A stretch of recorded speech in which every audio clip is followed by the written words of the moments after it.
So you may remember the Hunter Biden story. Oh, I remember this. Remember this? Remember this conspiracy theory? Yeah, it was Hacked banned. material. Banned as fake news. If Yeah. you spoke about it on Facebook, it was flagged as fake news. New York Post story was banned. Well, you're probably going to tell us. Go through that, but yes, I'm sure people remember, and we'll go through it in case someone doesn't remember. Because here's the story: October 14th, 2020, Hunter Biden's story was put out on the New York Post. Here, smoking gun emails reveal how Hunter Biden introduced Ukrainian businessman to Vice President's dad, because being Joe Biden at the time, who would then become the President of the United States. And the thing is, looking back at it, it's so airtight, it's hard to even fathom how this story became verboten, how this was banned. Because we have the information, as they say. Hunter Biden introduced his father, then Vice President Joe Biden, to a top executive at a Ukrainian energy firm less than a year before the elder Biden pressured government officials in Ukraine into firing a prosecutor who was investigating said company, according to emails obtained by the Post. Hunter Biden joined Burisma on the 13th of May, 2014, after the regime change in Ukraine, and was then paid $50,000 a month to sit there and do nothing. No, it's to get Biden involved. It's a good, I think the most lucrative career you can have is being the son of a successful politician. Literally have to do nothing at all. Yeah, except be like, here's my dad. I think it was Diane Abbott who had our son, because you get to hire staff. So a lot of politicians will just get their wife in as a secretary or whatever. Diane Abbott had her. I think it was Diane Abbott. In case she sues me. Although, given that she can't even put her shoes in the right feet, I don't know if she can fill in a solicitor's form. But I think it was Diane Abbott who put her son in, and obviously wasn't doing anything. Yeah, you know what I mean? Surprise me. It was just claim that on the taxpayer. Why not? But anyway, a year later, April 17th, 2015, Burisma board advisor. There's an email that they have from a Burisma board advisor saying it was great to meet Joe Biden. Just all of a sudden, we put the son on a payroll for $50,000 a month to do nothing, and then a year later I'm meeting the vice president, or at least former vice president, and then president later on. Less than 8 months after Porozhensky thanked Hunter Biden for the introduction to his dad, the then vice president admittedly pressured Ukrainian President Petro Poroshenko and Prime Minister Arsen Yatsenyuk into getting rid of Prosecutor General Viktor Shokin by threatening to withhold $1 billion in a loan guarantee during the December 2015 trip he had to Kiev. And remember, this is all on camera. We have all of this. Yeah. Shokin said that at the time of his firing in March 2016, he'd made specific plans to investigate Burisma that included interrogations and other crime investigations procedures into all members of the executive board, including Hunter Biden. So, the Post leaked the story because they said, well, he was put on the board, and then within a year, he's meeting Vice President Joe Biden, at least the board is, to try and help their company in Ukraine. Mm-hmm. Clearly corruption, clearly just there for that purpose. Yeah.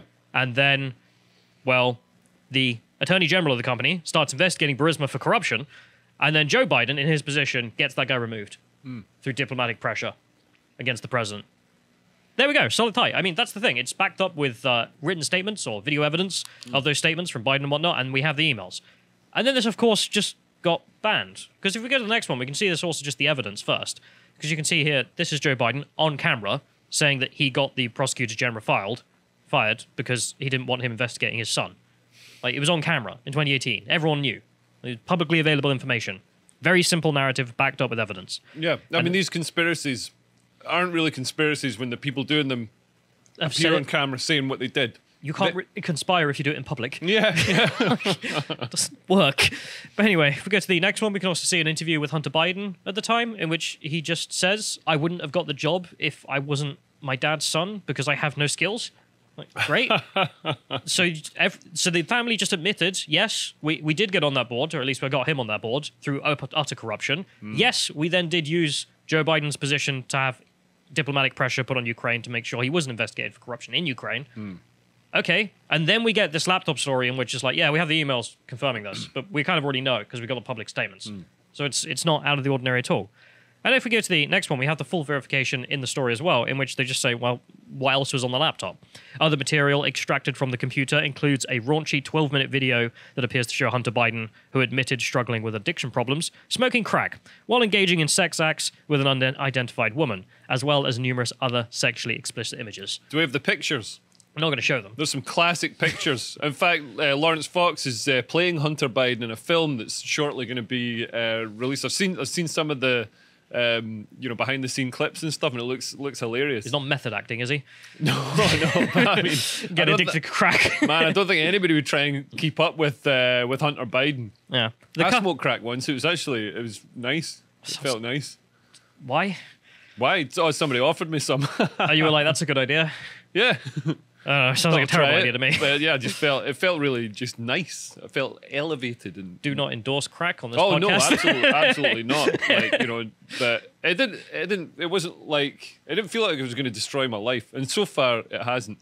But it destroyed Hunter Biden's life, and there's photographs of him and footage of him. I mean, just the most debauched. Way beyond like Keith Richards' level of debauchery, smoking crack pipes with prostitutes, and he filmed so much of it. He filmed himself having sex with prostitutes. Yeah, like it's on the laptop, and that's the thing. Like, if this stuff isn't out in the public and you find it on this laptop, okay, this probably belongs to Hunter Biden. Who the hell else is going to have this?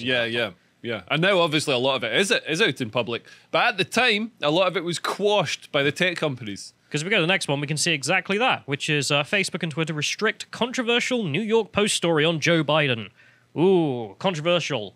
Probably not true. Probably fake information. It is disinformation. Disinformation by the Russians, maybe. In an unprecedented step against a major news publication, Twitter blocked users from posting links to the Post story or photos from the unconfirmed report. One of the oldest newspapers in America, I believe. But also the photos part. It's like, I've got a photo of Hunter Biden smoking crack. Yeah. Yeah, well, that's not real. How do you know? Yeah. You don't. In fact, you probably know that it's real. Yeah. But you've just decided to declare it misinformation, and it's gone. I mean, this is the level of just balls they have. It's politically inconvenient. And this, when people talk about the election being stolen, people aren't actually talking about, votes, mass falsification of votes or anything like that. People are talking about, the collusion between the Democratic, the left establishment and the tech establishment, which is hugely left-leaning and woke. There's a collusion there to subvert the democratic process by suppressing this information. And what's interesting is, in previous... People do speak of both, but this one is just so out in the open and verifiable. Yeah. And maybe they're trying to compensate for the fact that in previous elections, they'd, for example, when Trump ran against Hillary, they had been, Facebook and other social media had been played by Russia and by Steve Bannon and other sort of, not necessarily democratic positive actors who, subverted this. We saw this with Brexit as well, and the Cambridge Analytica scandal, to sort of push the other side, to push so to a certain extent, Facebook are responsible for pushing Brexit over the line and pushing Trump over the line. So I don't buy that. No, there's just by their campaigning. Like, we can see where their motives lie. There's vast amounts of evidence for that. But that, so maybe they were trying to overcompensate in this instance. I don't think so. I think they very much have had a firm line of globalism and leftist ideology in regards to their politics. And I'll try and demonstrate that in a minute about why I think that. So, but we'll go on with this for a minute, which is users attempting to share the story were shown a notice saying, "We can't complete this request because this link has been identified as Twitter and our partners as potentially harmful." Harmful to who? Harmful to Joe Biden's campaign. That's who it was harmful to. Facebook, meanwhile, placed restrictions on linking to the article, saying that there were questions about its validity. They couldn't say whether it was true or not because they had no idea. Oh no, they definitely knew, like the rest of us, that maybe these images are from Hunter Biden's laptop because it's him smoking crack and having sex with prostitutes. Who else is going to have that on their laptop? Yeah. It's blisteringly obvious. Also just backed up with the public statements as listed earlier. If you go to the next one, we can see more of this patheticness. So you can see, this is why I say that they're very left-leaning. Facebook and Twitter employees have given $2.7 million to Democrats in 2020 alone, 10 times the amounts that they donated to Republicans. I mean, I'm amazed they donated 270,000 to the Republicans. Yeah. I would have thought you'd have found anybody in those companies that would even be willing to admit that they were going to vote Republican. If you could scroll down, John, there might be some graphs here that just shows like the 99%. Yeah, there you go. Yeah. Donations, 92% Democrat from Facebook, 99% from Twitter. That's insane. Mad. And if we go to the next one, we can see why this is so mad. Because, of course, every other company doesn't do this. Because every other company is interested in winning and not being a political partisan. So if you scroll down on this one, John, this is Market Watch. They just demonstrate that there's a graph here that shows that every other company just gives like 50-50. Yeah. Unless you're Microsoft or Facebook, And in these, because you're a political actor. But are these donations from the company or from employees at the company? I don't know if this is a combination of the both, but I know the previous one was of employees, so the people who work there. And it's just ridiculous. Like, even so, I mean, look at Facebook there. 91% to Dems. Yeah, they're not interested in working with the government no matter who gets in, as any other capitalistic company would. They're interested in influencing the outcome. Yeah. Absolutely. They do not give a toss about, well, that perception. If we go to the next one, we can also see Hunter Biden's story, the censorship, being applauded by The Guardian, because, of course, the Hunter Biden story was a test for tech platforms. They barely passed. This author writes. So here, they're talking about the 2016 misinformation disaster. So they're saying that is what they believe spurred on the need to then censor the Hunter Biden story. Yeah. That's their argument, that they believe in 2016 it was the Russians, and therefore this time around we need to stop the Russians again because they've released that New York Post story. And like, they didn't. Idiots. Yeah. The latest example of how a tiny, unverifiable, almost certainly false story published by Rupert Murdoch's New York Post, the author writes, almost certainly false. The story is almost comical, she writes. It alleges that someone delivered 3 laptops to a computer repair store in Delaware. Yeah, that's impossible. You might remember that Hunter Ukraine business involvement was the subject of a phone call that Trump made to the president of Ukraine to try and get him to announce an investigation of the Bidens, the author writes. This is what triggered Trump's initial impeachment. That doesn't make Trump look bad. Trump's calling up the Ukrainians and saying, yeah, I know you're investigating these guys for corruptions. Can you make it public? That aspect you could say is political, of course. But investigating the Biden family for being corrupt, just don't be corrupt. Yeah. Like, just stop being corrupt. Like, you are unbelievably corrupt and it's embarrassing. Platforms could choose to block or purge an item completely, she writes. And then she goes on to argue that they should, and of course they did. Great, that's a liberal democracy. That's a liberal democratic system we live in, where stories that are unpopular to one candidate just get purged and are unable to be shared. Yeah. I also love how she says that deleting an item might seem like a major problem for the free flow of information. Might be, but it's not. The original source remains untouched and accessible to most of the world. Man, that is ridiculous. That's a complete misrepresentation of how platforms work. You know, if it's denied, if you're denied that, and you see this with freedom of speech a lot as well. People are like, oh, but it's a free, you know, you've still got freedom of speech because, you know, you've just been banned from Twitter. You've just been banned from, it's not, you've been denied access to the public square. But also, like, run that logic to its logical conclusion, which is you're allowed to think the thought, therefore you're a free man.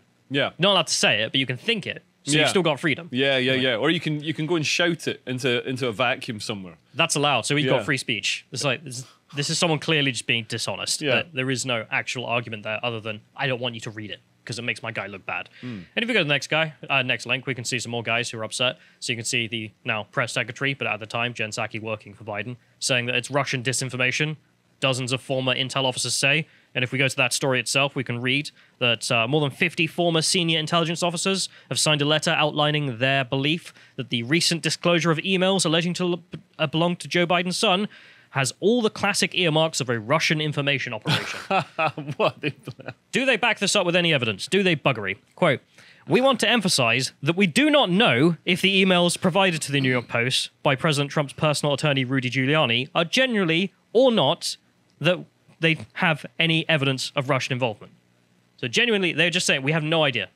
But we feel it. Right. We feel it in the ether. It's great. So you signed the letter all saying it's Russian disinformation without actually verifying it with any shred of evidence. Because it isn't. It's real. If we go to the next one, we can see Biden also saying in the presidential debate that this was all Russian disinformation. Again, trying to say that it's all nonsense. Obviously wasn't. If we go to the next one, we can see Project Veritas I had to go to the Sun to get this, because in here, Project Veritas got the leaked audio of CNN execs purposely downplaying the story. So remember, everyone knew that this story was real. Yeah. And they just didn't want to report on it. Yeah. Because it made their guy look bad. According to the leaked footage, 3 CNN execs spoke at the news conference on the same day as the New York Post article was published. Quote, obviously, we're not going with the New York Post story right now on Hunter Biden. We'll just continue to report out this is the very stuff that the president was impeached over, that Senate committees looked at and found nothing wrong with Joe Biden's interactions in Ukraine. That's a direct quote from the executives. We're not going to run it. Instead, we're just going to ignore it Yeah. because it looks bad for our guy. Yeah, yeah. And if you go to the next one, we can see I tried to click on a link to try and find that clip because, of course, they're banned. Project Veritas, the guys who actually do the journalism, end up getting banned because that's normal. Right.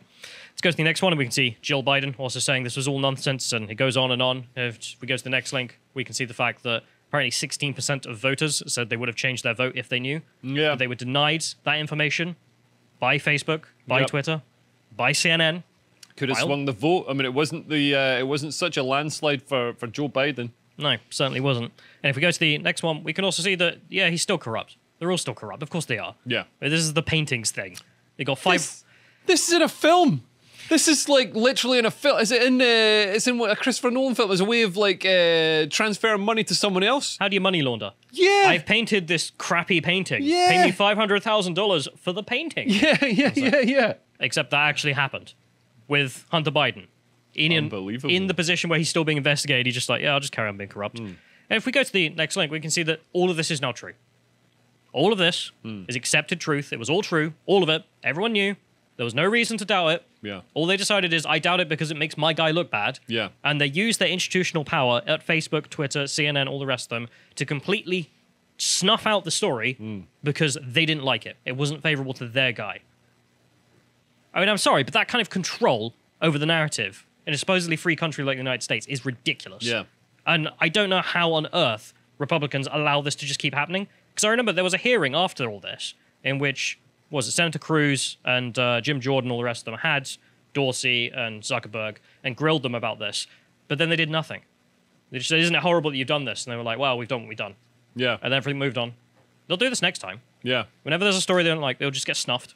Well, now I think people are very wise to it, and I think, I mean, hopefully by the time the next election rolls round, like rules and regulation, almost like an Ofcom for tech, will have been introduced that'll ensure that tech has to, social media platforms have to meet a certain standard of unbiasedness, and all their decisions have to be open and transparent and according to rules that are stated. Because at the moment, stuff gets deleted, you don't know why, you don't even know what rules you've broken. Just I mean, if you look at why Trump was taken off, I mean, he was taken off. The two tweets they quoted were just like the most banal tweets. It was like, have a nice picnic, and see you tomorrow, or something like that. It wasn't. Well, it was because of January 6th, and it was tweets him saying, go home, don't engage in violence. They were like, well, you're trying to encourage violence. Deleted. Yeah. And it just it didn't stand up in any way. So, yeah, I mean, tech needs to be transparent, needs to be open. And at the moment, there's far too much power concentrated in the hands of a tiny elite of, very rich, very politicized tech oligarchs. And if you need a specific example of how horrible that is, this story is it, frankly. Exactly. I mean, something that frankly should have switched the election into a landslide, instead was snuffed out by the oligarchs of the United States. Yeah. If we go to the next link, we can just see the New York Times report that does confirm this is all true as well. And this is hilarious because the New York Times never wants to admit this, of course. And this is an article in which they're looking at the fact that Hunter Biden's still being investigated because he didn't pay his taxes. So then the Justice Department investigated him and said, here's your tax bill, pay it. So apparently he then paid the bill after being forced to. They said prosecutors has investigated payments and gifts Mr. Biden and his associates had received from foreign interests as well, including a vehicle paid for using funds from a company associated with a Kazakh oil oligarch and a diamond from a Chinese energy tycoon. Because remember, it's not just Ukraine. The international corruption with the Biden family. There was a debate in here, apparently from the Justice Department, about whether to charge him with money laundering or not, because about whether they can get it to stick. And in here, they admitted that there was a man, Devon Archer, who served with Hunter on the board of Burisma. Archer since has been sentenced for security fraud. Unrelated, of course. But there are emails between Archer and Hunter, and the same emails are on the laptop. Exactly the same. And therefore confirming that the laptop is 100% true. All of it was true. Yeah. Everyone knew it. Yeah. But they didn't want to believe it because it went against their narrative. Yeah. And if we go to the next one, we can see the New York Post, of course, having a bit of a smug moment. It's like, we told you so. But yeah, it's not really good enough. The fact that this can happen in the United States is unbelievable. And if we go to the next one, we can also see just Trump was also right and have a bit of a smug moment. Let's play this clip.